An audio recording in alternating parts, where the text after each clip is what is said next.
आइए भाई।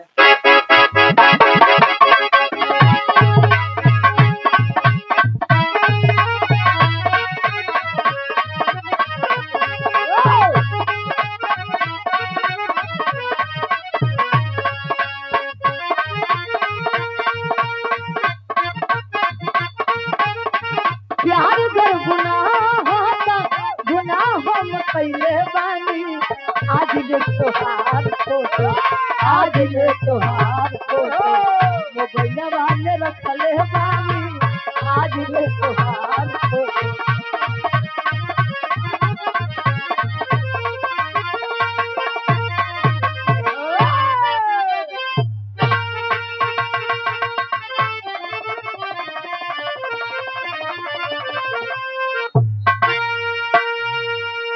अब समरी यार राम रे।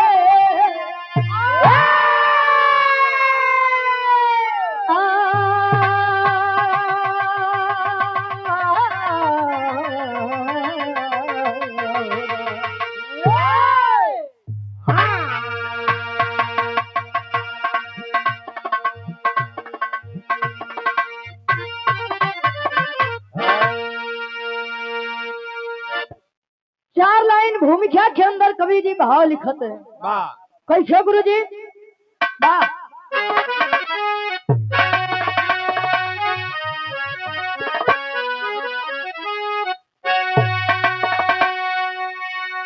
अरमान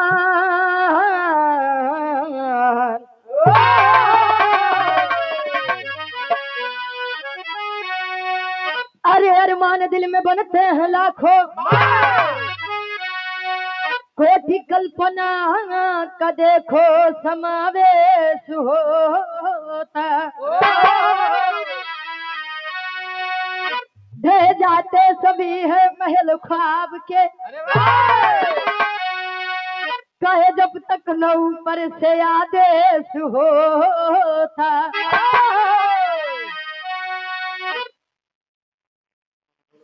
कर्म अनुरूप फल ही देते सभी को। अरे रखते हैं जो कर्म का देखो लेखा जोखा।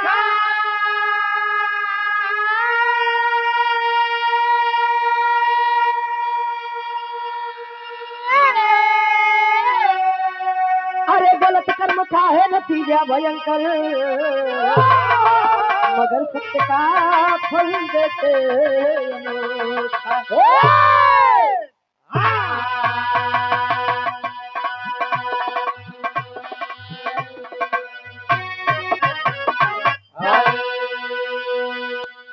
और यार सम्मानित गार्जियन जी, शिवराम यादव जी का कहना है कि सूरज यदुवंशी जी को चाप के रखना है।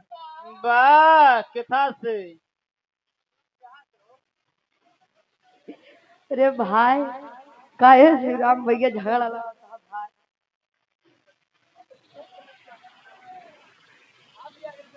और आप घर मलिकार साहब सरयू प्रसाद जी के आप सुपुत्र हैं। आप प्रदीप यादव भाई हमारे जेवनिया से सिद्धि विनायक कंपनी के मलिकार साहब। बहुत बहुत धन्यवाद। अब उनका तो उनके घरे वाले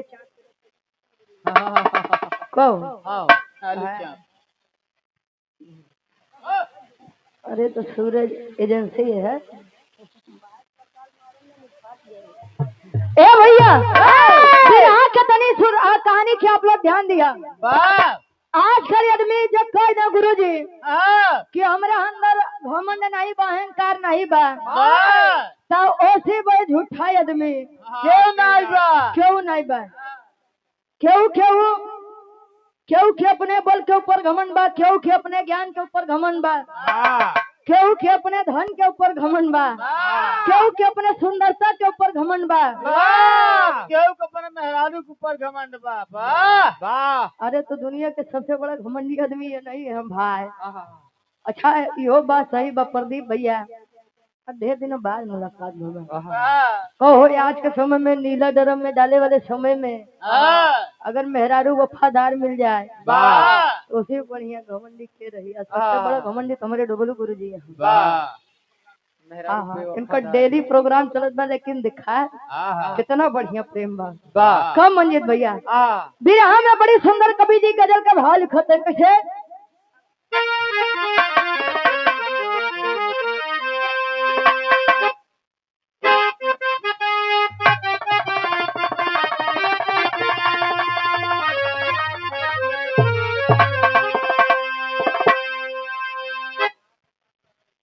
शंकर गुप्ता भैया हमारे बम्बई से आए हुए हैं ये बिरहा प्रोग्राम देखने के लिए।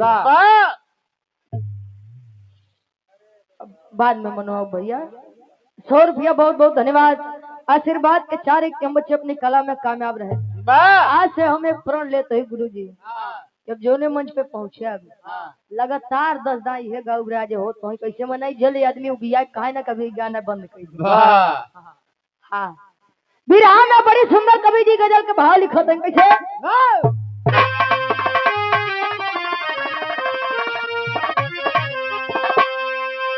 अरे जिंदगी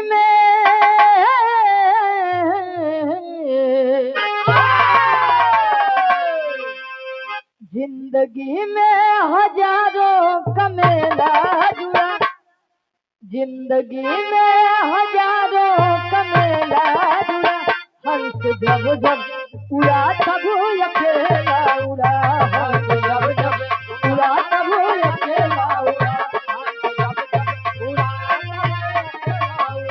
जिंदगी में हजारों कमेला जुड़ा, जिंदगी में हजारों कमेला जुड़ा, हंस जब जब उड़ा तब अकेला उड़ा, हंस जब जब उड़ा तब कहे जिंदगी में हजारों का मेला जुड़ा, हंस जब जब उड़ा तब अकेला उड़ा। कहो गुरु जी दुनिया में कितनो रिश्ता नाता बनाए जब इस संसार के छोड़ के जाबो तो केहू काम में नहीं आई। अबे क्या मत सोचा कि रुचि ज्ञान बताओ तिया तो उनका इस संसार में सब केहू है। जोने दिन हमका जाए के रही गुरु जी इसे सब केहू सब कुछ यारे छोड़ के जाते हैं वैसे हम यारे छोड़ के चल जावे। हाँ बिरहा में कवि जी एक लाइन भाव लिखते हैं भक्त और भगवान के प्रति कैसे।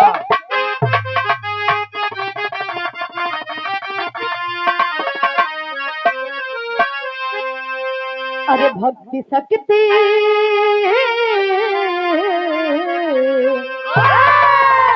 भक्ति शक्ति का फंदा है उसे जुड़े, भक्त हित रहते भगवान में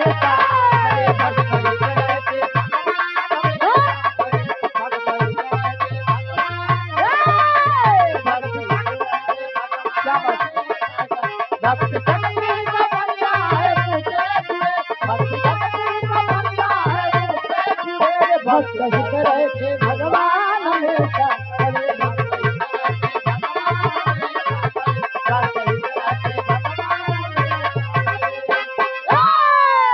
पुनः से हमारे बड़े भाई आप रोहित यादव जी मुरफिला से आपके द्वारा पुनः ये 100 रुपया बहुत बहुत धन्यवाद। आशीर्वाद की सारी कीमत से अपनी कला में कामयाब रहे। कौशलेश माली जी उर्फ मालिक आपके द्वारा 20 रुपया उड़ना से बहुत बहुत धन्यवाद।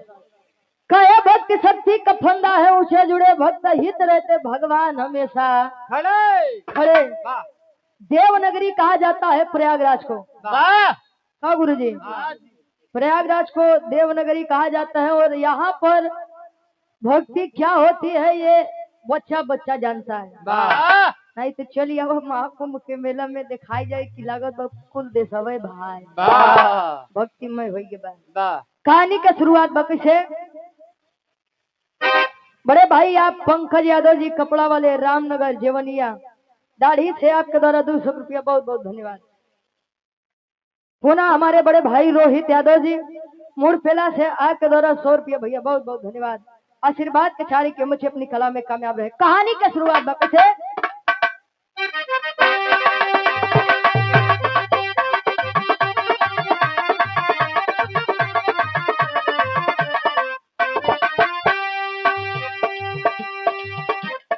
इंसानियत हो जिसमें वह सच्चा इंसान है, इंसानियत हो जिसमें सच्चा इंसान है, उसके लिए तो सारा जग ही जहान है।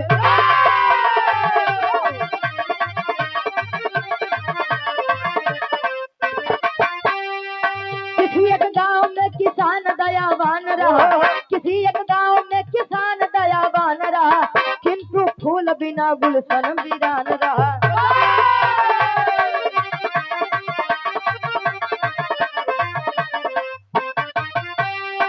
देवसी नारद का मृतलोक में प्रस्थान हुआ, देवसी नारद का मृतलोक में प्रस्थान हुआ, देवसी नारद का मृतलोक में प्रस्थान हुआ, देवसी नारद का मृतलोक में प्रस्थान हुआ। आए किसान घर यथोचित समान हुआ, आए किसान घर यथोचित समान हुआ, आए किसान घर यथोचित समान हुआ।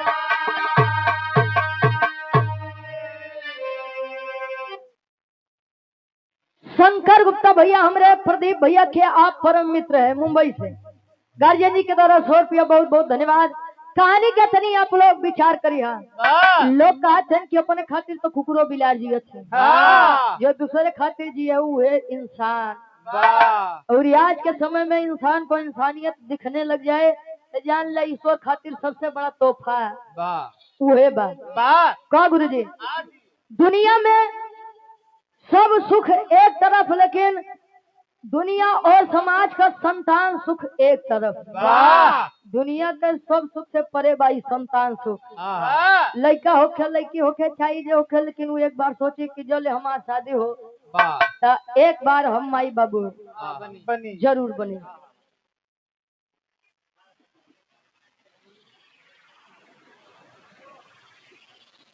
चेहरे पे मुस्कान, दिल में कला का राज, रुचि यादव का हर अंदाज है लाजवाब। अरे वाह, अरे बारे प्रशांत भैया समाज सेवी के साथे साथे बड़ा बढ़िया शायरी करत है। प्रशांत भैया ये आपके द्वारा 100 रुपया भैया बहुत बहुत धन्यवाद। आशीर्वाद के चारे के मुझे अपनी कला में कामयाब रहे। एक गांव में किसान जी के परिवार बा, धर्म पत्नी बैठे गुरु जी, जीवन बड़ा बढ़िया बीता था। शादी विवाह के काफी समय बीत गया, खाली जिंदगी में एक चीज के कमी बा, संतान सुख के। किसान जी बड़ा उदास है। निहार नारद जी डबलू गुरु जी देखा बड़ा खेला करवाए के खिल लइका दिवाई दे राजा मोरंग के।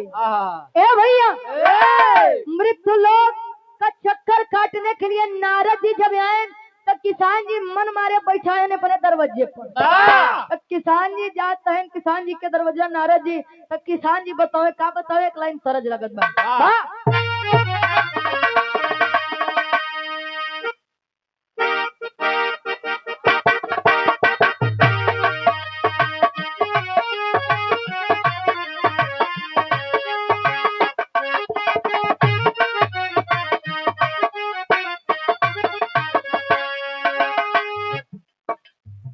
कह तू था रोज रोज तोहरी गली ऐसी जैसी, तू था रोज रोज तोहरी गली ऐसी जैसी, तू था रोज रोज तोहरी गली ऐसी जैसी,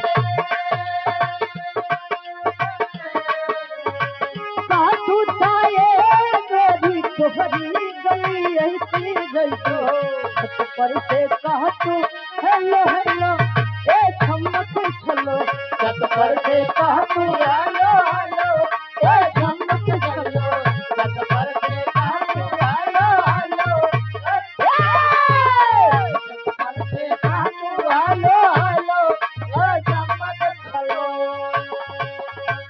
नारद जी आए तो किसान जी के एक खासियत रहे डब्लू गुरु जी, और पहले के लोगों में ये खासियत रहे। घरे परिवार अगर कोनो मेहमान पहुंच जाए तो पहले के बढ़िया सेवा सत्कार करे, पानी पियावे। आजकल के आदमी इतना ढीठ हो जाते हैं, वो पूछो तो भैया खाना खाए क्या यार कि घरे जाकर तब खावा। पता नहीं गुरु जी, अब कईयों जगह के शिकार हो चुका है। कहो गुरु जी, किसान जी के द्वारे जब नारद जी आए तब किसान जी बेचारू दौड़े भेली लेके। आप तरफ गुड़ का भेली का थी कहो। अच्छा भेली लेके पहुंचे, पानी लेके पहुंचे, नारद जी पिए किसान जी मन मारे बैठा है, नारद जी का कोई बात है बच्चा? कहे ना बाबा का बताई, आपका दिया सब कुछ बा, खाली एक चीज के कमी बा। कौन चीज के कमी बा? काहे किसान बाबा मुनि के समनवा हो, काहे किसान बाबा मुनि के समनवा हो, काहे किसान बाबा मुनि के समनवा हो, काहे किसान बाबा मुनि के समनवा हो, दुनिया में नहीं खेला मनवा, तू बतिया सुना, दुनिया में नहीं खेला मनवा, तू बतिया सुना, दुनिया में नहीं खेला मनवा, दुनिया में नहीं खेला मनवा, तू बतिया सुना। कवने जाना मावा के दुखवा उदित हो भइले, कवने जाना मावा के दुखवा उदित हो भइले, कवने जाना मावा के दुखवा उदित हो भइले।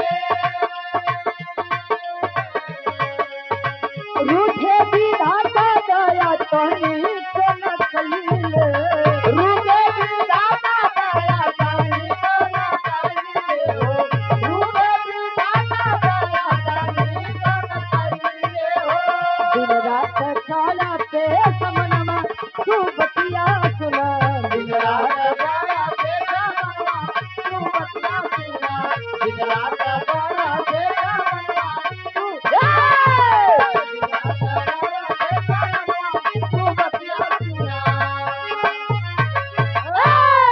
और यहाँ सम्मानित हृदय के गार्जियन हमारे बड़े भाई आप पवन यादव जी,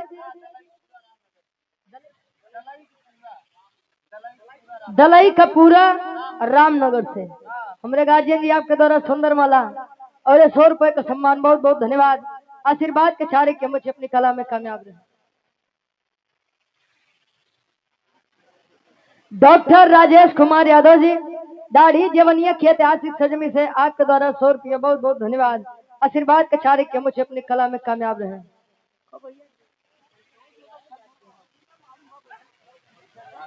ए भैया तनी सा विचार करी आया, किसान जी समझावत है नाराज जी के कि पता नहीं हमसे कोने जन्म के बदला आप लोग लेते हैं, कहे कहे कि सब कुछ तो दे दिया खा महाराज, अगर ये खिलैका दे देता तो कोनो तकलीफ हो जात का। अच्छा इतनी बतिया जल नारद जी सुनत भाई ओनहु बेचारू पानी पिय रहे किसान जी के दुआरे, अब ओनहु मुहाई गए किसान जी के ऊपर, कहे कि रे बच्चा एकदम सही जगह अरदास लगाए है। नारद का मतलब नारायण और नारायण का मतलब नारद। जहाँ विष्णु जी के नाम आओ भैया हुआ, नारद के नाम नहीं आओ तो जान लियो धूरा बा। ए भैया कहे कि हम जाते हैं विष्णु जी से अरदास कह के विनती कह के, एक लड़का तुम्हें देवाई देवा, बाकी तू निश्चिंत रहा, हम तुम्हें लड़का देवाऊ। चल दिए क्षीर सागर, विष्णु जी विश्राम करते हैं, विष्णु जी विश्राम करते हैं यार, लक्ष्मी माई पैर दबावते हैं। कैसे एक लाइन तरह के संकेत करते हैं।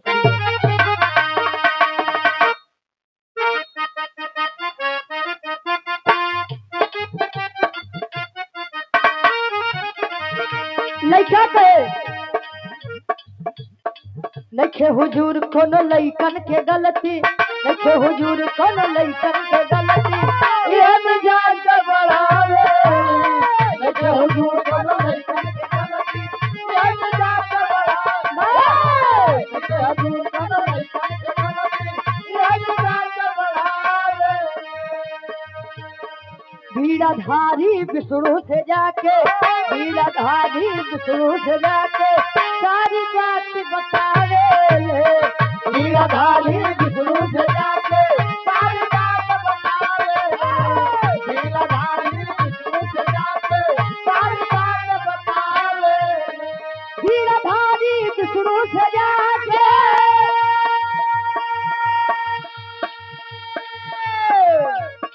सारी बात बतावे।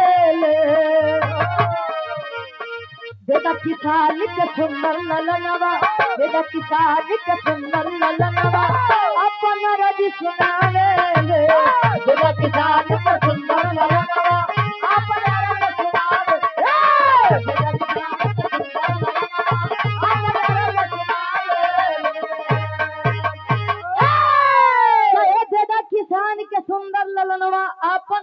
सुनावेले पहुँचे नारायण नारायण नारायण नारायण नारायण नारायण। बस बस नारद जी बस।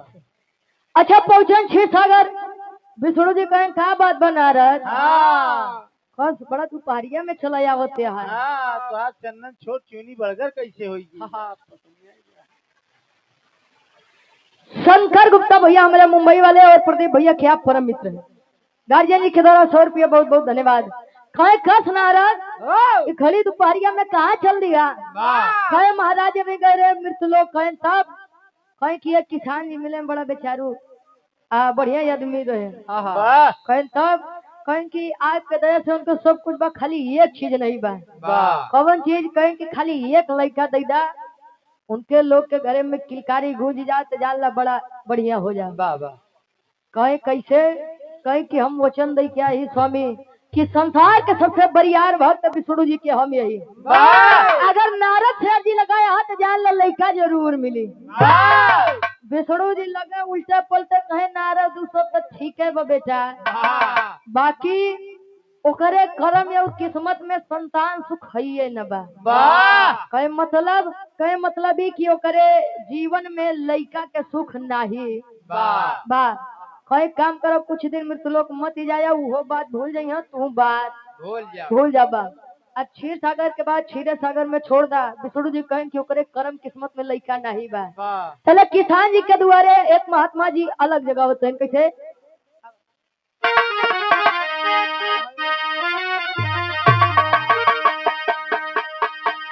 आए हाय अरे राम झकोरा मार झुलनी झकोरा मार झुलनी कहाँ साड़ी लहराए हो झकोरा मार झुलनी।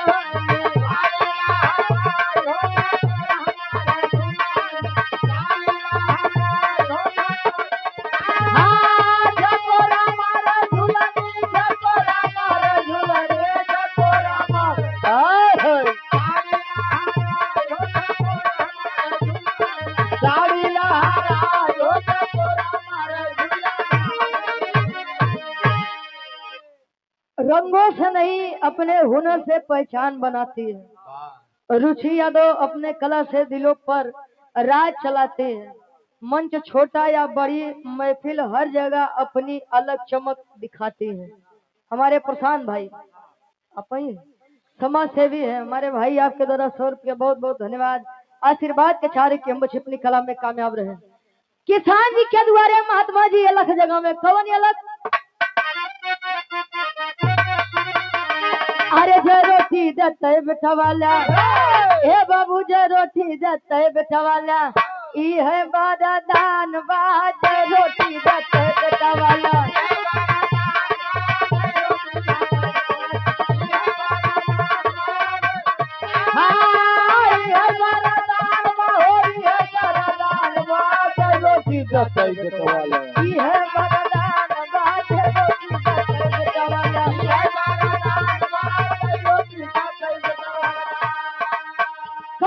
रोटी देते बैठवाले है वरदान बा।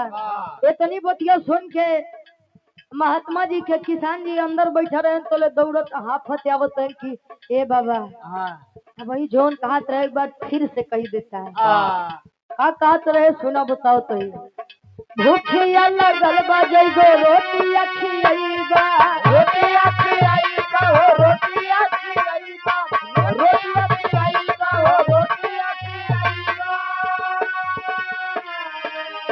जय रोटी तय लाल पहाड़ में पईबा जय रोटी तय लाल पहाड़ में पईबा जय रोटी तय लाल पहाड़ में पईबा अरे कैदा होई है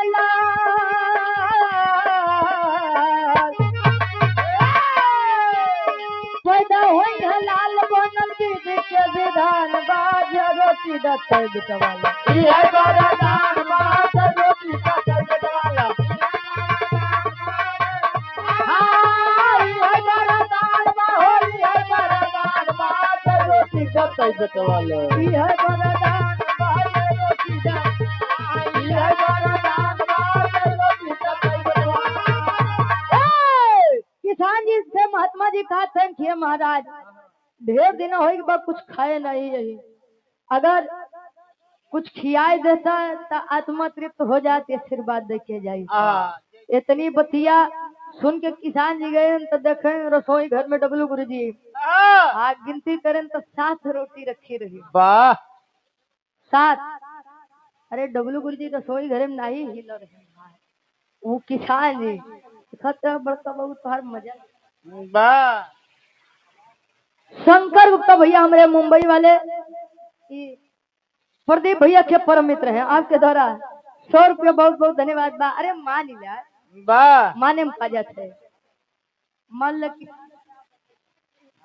कब भैया तनी सब विचार करी है गए छात्र देखे 7 रोटी रही ले क्या इन महात्मा जी का दी है। अच्छा जैसा दिया चले तले किसान जी के मेहरारू पीछे से डब्लू गुरु जी कुर्ता के चौक पकड़ दिया कस इन लड़कन के चक्कर में तो कुल मारे नाश कर डाला, कुल गृहस्थी मारे नाश कर डाला, कुल लुटाई डाला। अबे चला है तू लड़का के सुख ले बदे जे आवत है वही के पानी पियावत है, सब सांत्वना दे के जाते हैं भैया लड़का होई, भैया लड़का होई। अबे आज तक लड़का होते ही बा कहे कितने छोकरा तनी से एक बार फिर से हमका देखा दे जानी अब बार थोड़ी जी के आशीर्वाद लाग जाए भाई। अच्छा गए दिहन महात्मा जी खाए आत्मा तृप्त भया आशीर्वाद देके गए। धीरे धीरे समय बीतत बा होत का बा तेरी के भाव लगत बा कैसे होए गुरुजी।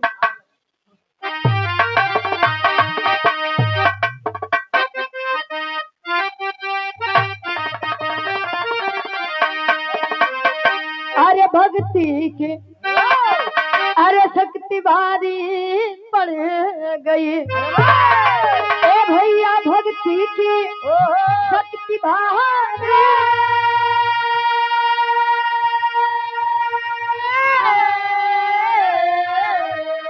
भक्ति की शक्ति भारी पड़ गई पहले 7 लाली अम्मा कुछ फुलवारी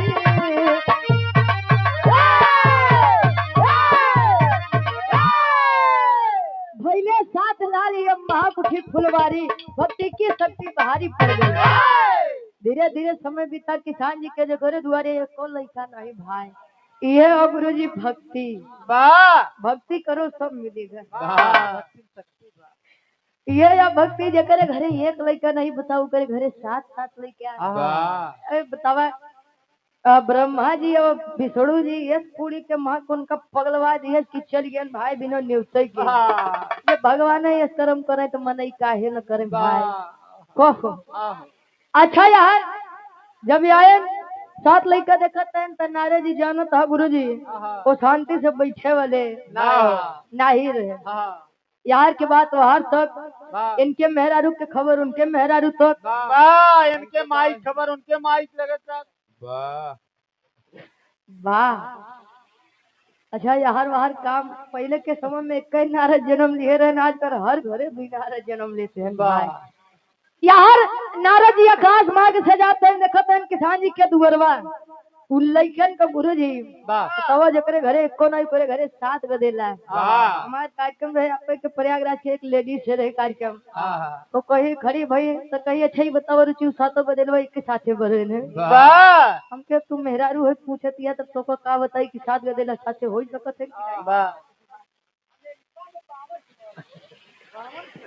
कहो अगर मेहरारू है कहीं पूछे कि कहो 7 गदेला इकट्ठे हो सकत है तो उनसे बड़ा पागल ए भैया किसान जी दले किसान जी के दुआरवा नारद जी देखत हैं तले नारद जी के पूछत है ए किसान जी ए भैया सातो केकर एन हो तोरे लड़का है सातो ए महाराज शर्माव मत तुसी बड़ा दयावान के भइए न बा कहे काहे आप तो खाली एक लड़का बदे कह के गए आपके दया से 7 गदेला हमारे कहीं आपका दया से 7 गदेला हमारे दरवाजे जन्म ले ली है। अब इतनी बात जैसे नारद जी सुनन गुरु जी अब जैसे लागत तो उनके करंट लग गया 440 वोल्टेज अब जान ले नारद जी से बर्दाश्त नहीं वो कहे हमसे धोखा गद्दारी। ए भैया कहे कि विष्णु जी के दिन रात नाम लेत लेत नारायण नारायण नारायण नारायण नारायण नारायण कहे दिन रात नारायण नारायण करत करत बतावा हमार जवान नहीं थकत बा हमार मुंह नहीं सुखात बा लइका बदे हम कहे तो लगन हमका 52 विद्या बतावे अभी बतावा कि सातों बदेला के कर है। चल देन विष्णु जी के लगे पूछे बदे नारद जी कैसे बिरहा के आखिरी तरज लगत बा कैसे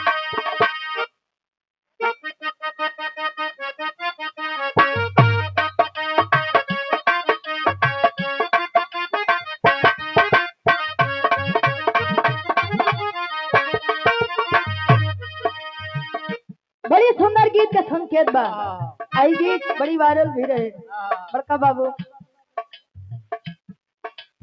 कैसे घर जाओ शर्माऊ घबराओ कैसे घर जाऊं शर्माऊं घबराऊं कैसे घर जाऊं शर्माऊं घबराऊं कैसे घर जाओ शर्माऊ घबराओ कोई दिलिए ढूंढते आए मेरा नाम खो गया कोई दिले ढूंढते आए मेरा नाम खो गया कोई दिले ढूंढते आए मेरा नाम खो गया कोई दिले ढूंढते आए मेरा नाम कोनो लड़का कोनो लड़की के खूबसूरती के बखान करे तारीफ करे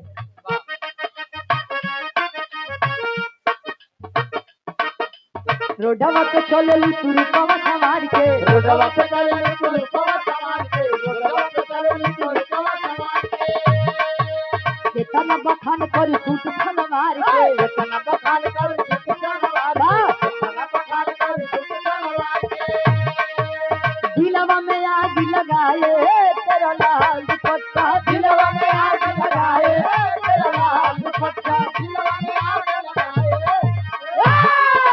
दिलवा में आग लगाए तेरा लाल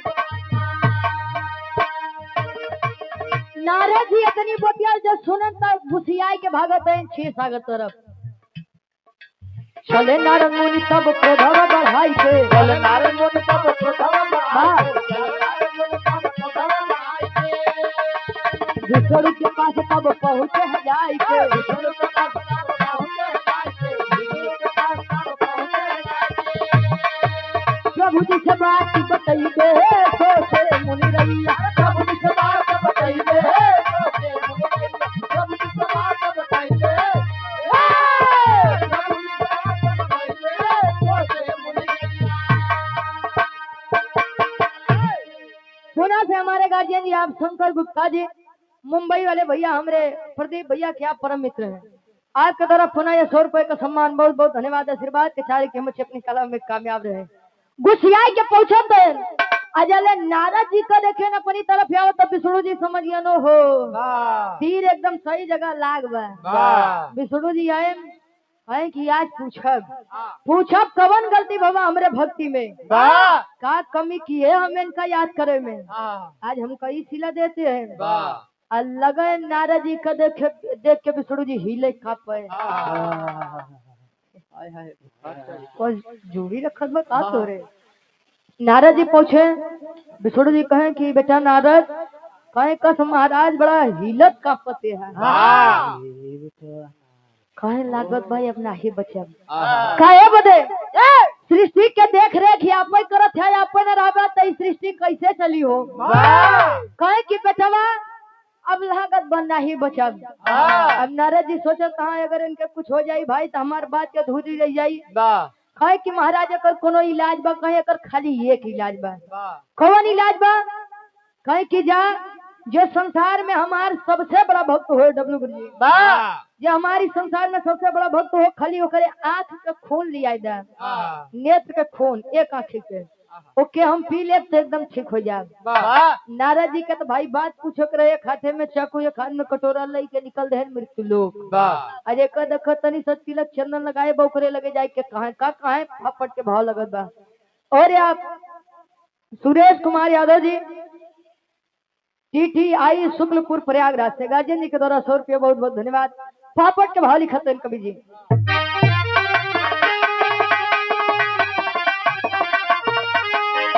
अरे सोच रहे देवश्री गौर बढ़ाई अपने मनवा में, अरे सोच रहे देवश्री गौर बढ़ाई अपने मनवा में, तक्का नेत्र के लहू मिल पाई अपने मनवा में, कागज का लहू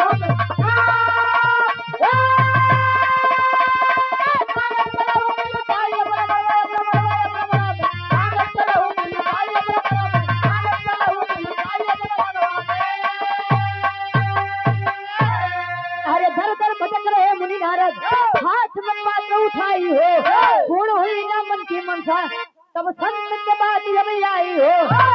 अरे पतिया सुन के सोचे नारद जी अपने मनवा में, सबका नेत्र के लहू मिल पाई अपने मनवा में। जेका देखो भैया तनी सा तिलक चंदन लगावे, हे भैया चाकू कटोरे पीछे कहले भैया कहीं के हाथ कहीं के भक्त है, कहीं हाथ कहीं के कर कहीं विष्णु जी के, कहीं पक्की बात कहीं के रे महाराज विश्वास माना जल विष्णु जी के हम एक लोटा जल नहीं चढ़ा दी तो हम खुदे अन्य जल नहीं ग्रहण करी। कहीं पक्की बात पक्की खबर बा, कहीं हाँ बिल्कुल पवन भैया आजकल तिलक चंदन वाले से बड़ा डर लागत बा, तो हमारे डब्लू गुरु जी तो से छोड़ा के टहरते हैं बाहर। ए भैया कहे की अच्छा ही बतावा जब तू विष्णु जी के भक्त है कहीं खिलावा एक आँखी के खून दे काहे बदे, कहन विष्णु जी के तबीयत खराब बा, कहन की जे संसार के सबसे बड़ा भक्त हमार होए, खाली ओकरे एक आँखी के खून लिया जो हम पी लेबे एकदम ठीक हो जाए।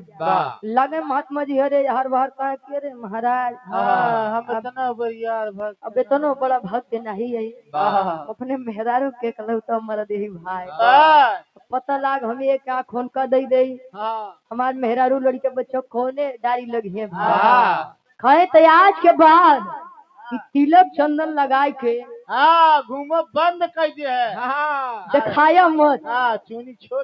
ए भैया अच्छा ये करत करत 2 दिन मृत्यु लोक में बीत गवा, आखिरकार पहुंचे तन कहा जौन महात्मा जी के कहे से किसान जी के दुआरे 7 गदेला जन्म लिखा, कैसे आल्हा के भाव में कवि जी प्रमाण देते हैं।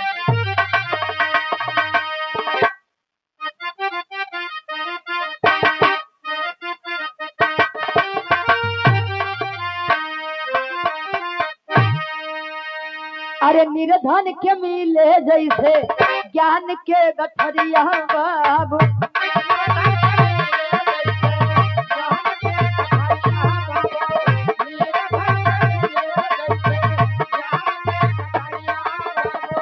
मनवा के मन का सब गइले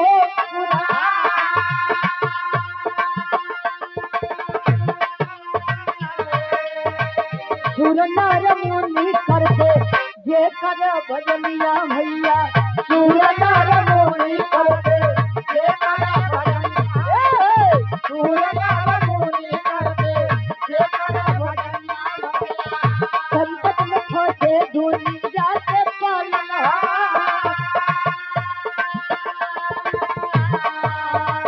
साधु उठाते अपने अखिया में मरले बाबू,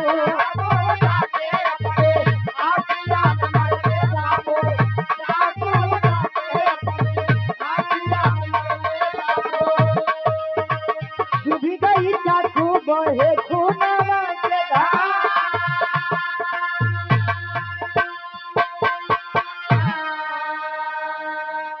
और पुनः हमारे बड़े भाई आप प्रशांत यादव जी आपके द्वारा ये 100 रुपए का सम्मान विराग के सुरों में जो जादू जगाती है, अपनी आवाज से सबके दिलों को भाती है। रुचि यादव का अंदाज है सबसे निराला, हर महफिल में अपनी अलग पहचान बनाते हैं। बहुत बहुत धन्यवाद भैया प्रशांत भैया। एक बार भैया के नाम पर जोरदार ताली बजा दे भाई, इस कब्बे से शायरी करत हम भाई, वाह क्या कहना, इसे प्रदीप भैया डाल दिया हो। ए भैया तनी सा विचार करिए, उनको समझाओ उनके का दिक्कत बस तकलीफ बा, पहुंचते हैं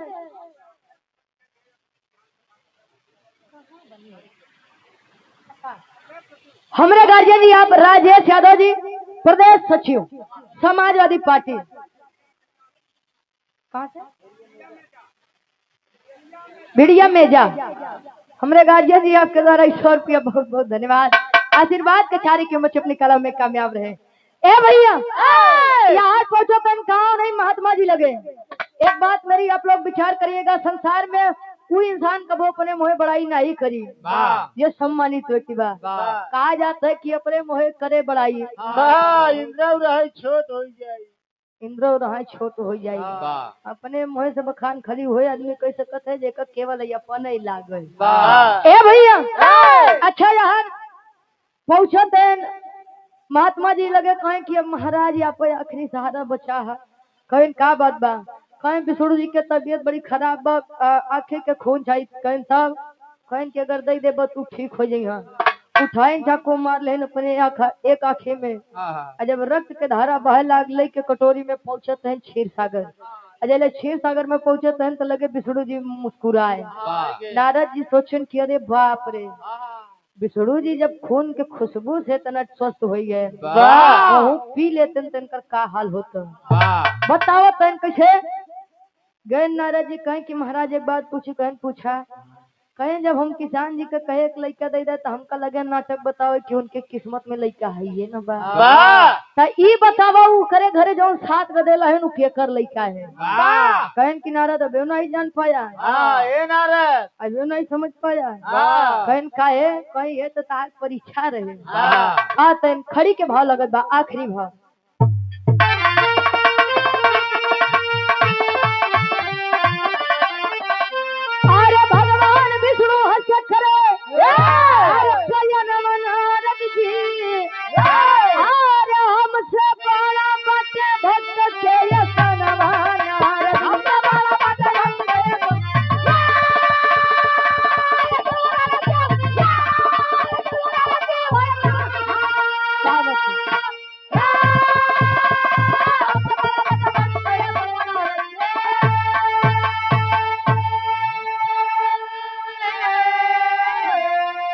नारद अभी नहीं समझ पाया। कहें का? कहें कि जब तू आया है तो तू कहा है कि संसार के सबसे बड़ा भक्त हम ही आपके ही कहे हा तो बिल्कुल एम कोनो शक बा का? कहे जब हमका खून के जरूरत पड़ी तो लई के चाकू कटोरा मृत लोग भागे लगे। कहो ये बताओ तू केकर भक्त है? बोला। विष्णु जी के बतिया सुन के नारद जी शर्माई गए, जानी गए कि घमंड नहीं करे के चाहिए।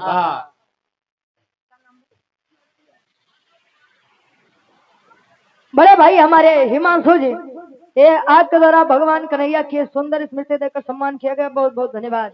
आशीर्वाद के चारे के मुझे अपनी कला में कामयाब रहे।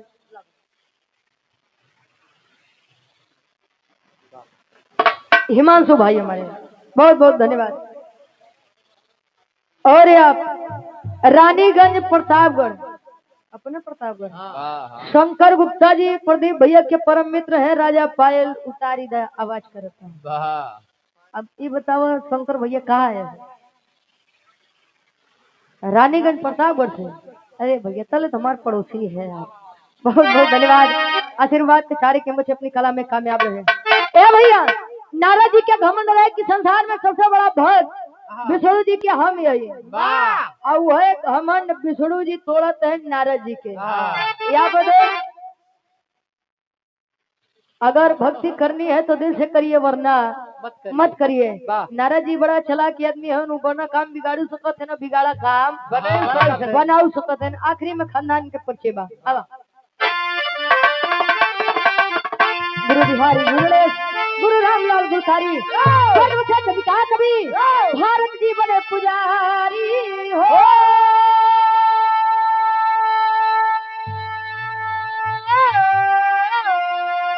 अरे भक्ति की शक्ति भारी पड़ गई, रुचि शारद की बलिहारी। भक्ति की शक्ति भारी पड़ गई,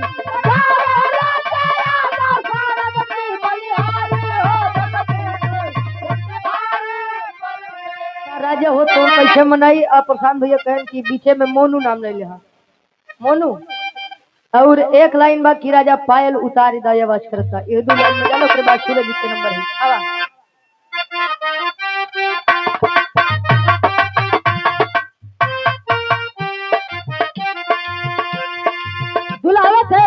जवनिया से बड़ा झरले बाड़ू काजर मरले बाड़ू बड़ा झरले बाड़ू काजर मरले बाड़ू सोना भोरही से मूड तू बिगड़ले बाड़ू सोना भोरही से बिगड़ले बाड़ू बड़ा झरले बाड़ू काजर मरले बाड़ू सोना भोरही से मूड तू बिगड़ले बाड़ू झरले बाड़ू काजर मरले बाड़ू सोना भोरही से मूड तू बिगड़ले बाड़ू झरले बाड़ू काजर मरले बाड़ू सोना भोरही से मूड तू बिगड़ले बाड़ू धनी पहिले से ज्यादा मन याद करता हो याद करता तोले दुल्हैया समझावे अपने दुल्हावा के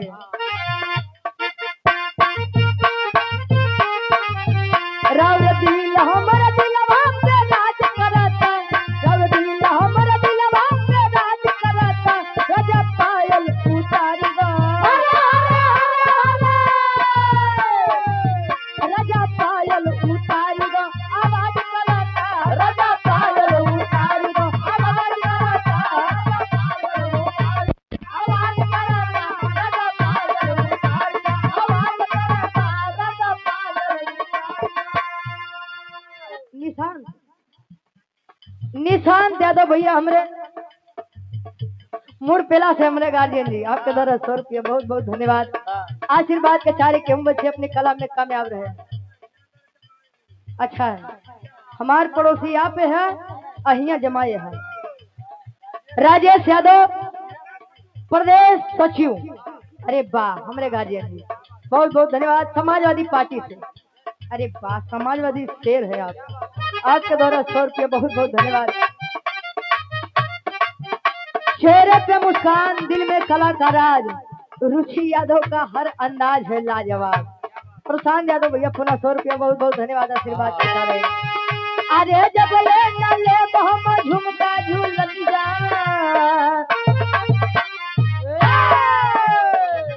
श्री कान्हा जी ट्रस्ट ये आज के द्वारा 100 रुपया जो ये संगठन है श्री कान्हा जी ट्रस्ट जरूरतमंद की बड़ी सहायता करते हैं शादी विवाह में भी सपोर्ट करते हैं हमारे बड़े भाई आप लोग ज्यादा से ज्यादा जुड़िएगा श्री कान्हा जी ट्रस्ट में बहुत बहुत धन्यवाद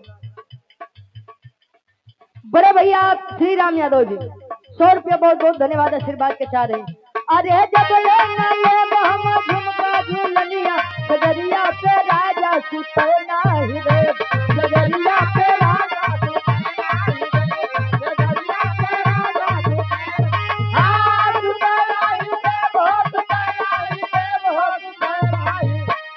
सजरिया पे राजा सुतना हृदय सजरिया पे राजा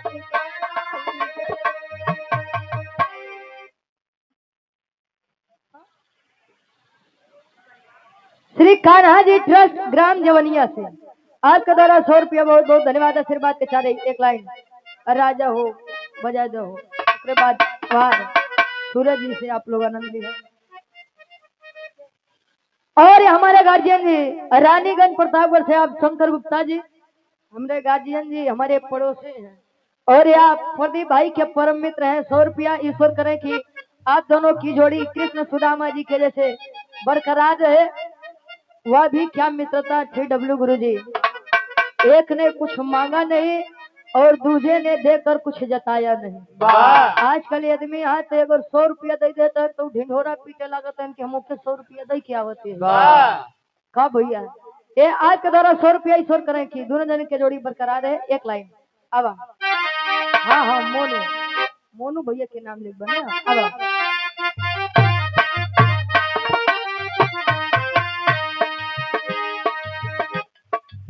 राजा हो तो कैसे मनाई राजा हो तो कैसे डब्लू गुरु जी राजा हो तो कैसे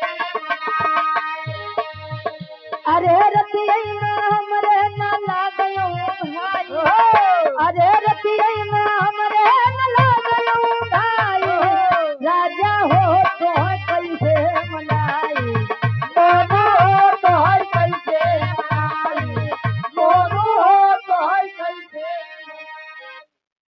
मुनि यादव जी आपके द्वारा 100 रुपया, हमारे गार्जियन जी के द्वारा बहुत बहुत धन्यवाद। ये हमारे प्रशांत भैया के देश रहे कि कह दिया उन के नाम ले लिया मोनू हो तो कैसे मनाई। वाह भैया चला स्वाद लही आए तो ले मनाई। वैसे ही आत्मा रूपी दुल्हन और परमात्मा रूपी दुल्हा के मिलन बा। दुल्हैया कहे बीता बल फनवा तयाई जवानी